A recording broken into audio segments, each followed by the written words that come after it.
হে মানুষ, আজ আমি তোমাদের এমন এক ঘটনার কথা বলবো যেখান থেকে ইসলামের সূচনা হয়েছিল। এটি সেই ঘটনা যখন প্রথমবার রাসূলুল্লাহ সাল্লাল্লাহু আলাইহি ওয়াসাল্লাম এর উপর ওহী নাজিল হয়। রাসূলুল্লাহ সাল্লাল্লাহু আলাইহি ওয়াসাল্লাম মানুষের অন্যায়, শিরক ও পাপাচার দেখে খুব কষ্ট পেতেন। তাই তিনি মক্কার নিকটবর্তী হেরা গুহায় নির্জনে ইবাদত করতেন এবং আল্লাহর ধ্যানে মগ্ন থাকতেন। তিনি সেখানে দিনের পর দিন অবস্থান করতেন, সাথে কিছু খাদ্য নিয়ে যেতেন, আবার ঘরে ফিরে খাদিজা রাজিয়াল্লাহু তাআলা আনহু এর কাছ থেকে খাদ্য সংগ্রহ করে গুহায় ফিরে যেতেন। একদিন হঠাৎ হেরা গুহায় জিব্রাইল আলাইহি ওয়াসাল্লাম উপস্থিত হলেন। তিনি বললেন, পড়ুন। রাসূলুল্লাহ বললেন, আমি তো পড়তে জানি না। ফেরেশতা জিব্রাইল আলাইহি ওয়াসাল্লাম তাকে শক্ত করে জড়িয়ে ধরলেন এবং আবার বললেন, পড়ুন। কিন্তু রাসূলুল্লাহ সাল্লাল্লাহু আলাইহি ওয়াসাল্লাম একই উত্তর দিলেন, আমি পড়তে জানি না। এভাবে ৩ বার হলো। তারপর জিব্রাইল আলাইহি ওয়াসাল্লাম আল্লাহর বাণী শুনালেন, পড়ুন আপনার রবের নামে যিনি সৃষ্টি করেছেন। সৃষ্টি করেছেন মানুষকে রক্তপিণ্ড থেকে। এভাবেই পৃথিবীতে কুরআনের আলো নাজিল শুরু হয়। ওহীর ভার ও ভয় নিয়ে রাসূলুল্লাহ সাল্লাল্লাহু আলাইহি ওয়াসাল্লাম ঘরে ফিরে এলেন। তার শরীর কাঁপছিল। তিনি বললেন, আমাকে চাদর দিয়ে ঢেকে দাও।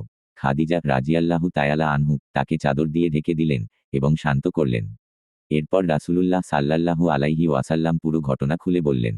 তখন খাদিজা রাজিয়াল্লাহু তাআলা আনহু বললেন, আল্লাহর কসম, আল্লাহ কখনো আপনাকে অপমানিত করবেন না। আপনি আত্মীয়তার সম্পর্ক বজায় রাখেন, গরিবদের সাহায্য করেন এবং অতিথিদের সম্মান করেন। এরপর খাদিজা রাজিয়াল্লাহু তাআলা আনহু তাকে তার চাচাতো ভাই ওয়ারাকা ইবনে নাওফালের কাছে নিয়ে গেলেন, যিনি আসমানি কিতাব সম্পর্কে জ্ঞান রাখতেন। ওয়ারাকা সব কথা শুনে বললেন, এ সেই মহান ফেরেশতা যিনি মুসা আলাইহি ওয়াসাল্লাম এর কাছেও এসেছিলেন। আপনার কওম একদিন আপনার বিরোধিতা করবে। রাসূলুল্লাহ সাল্লাল্লাহু আলাইহি ওয়াসাল্লাম বিস্মিত হয়ে বললেন, তারা কি আমাকে বের করে দেবে? ওয়ারাকা বললেন, হ্যাঁ, সত্যের দাওয়াত নিয়ে আসা প্রত্যেক নবীকেই মানুষ বিরোধিতা করেছে। কিছুদিন পর ওয়ারাকা মৃত্যুবরণ করেন এবং কিছু সময়ের জন্য ওহী বন্ধ থাকে। এতে রাসূলুল্লাহ সাল্লাল্লাহু আলাইহি ওয়াসাল্লাম খুব চিন্তিত হয়ে পড়েন। পরে আবার জিব্রাইল আলাইহি ওয়াসাল্লাম আকাশে দেখা দিলেন এবং আল্লাহ তাআলা নাজিল করলেন, হে চাঁদ্রাবৃত ব্যক্তি, উঠুন এবং মানুষকে সতর্ক করুন। এরপর ধারাবাহিকভাবে ওহী নাজিল হতে থাকে। হে উপস্থিত মানুষ, এই হাদিস আমাদের শিক্ষা দেয়, আল্লাহ যাকে দায়িত্ব দেন তাকে তিনি সাহায্যও করেন। সত্যের পথে কষ্ট আছে, কিন্তু শেষ পর্যন্ত আল্লাহর সাহায্য ও ভালোবাসা আছে।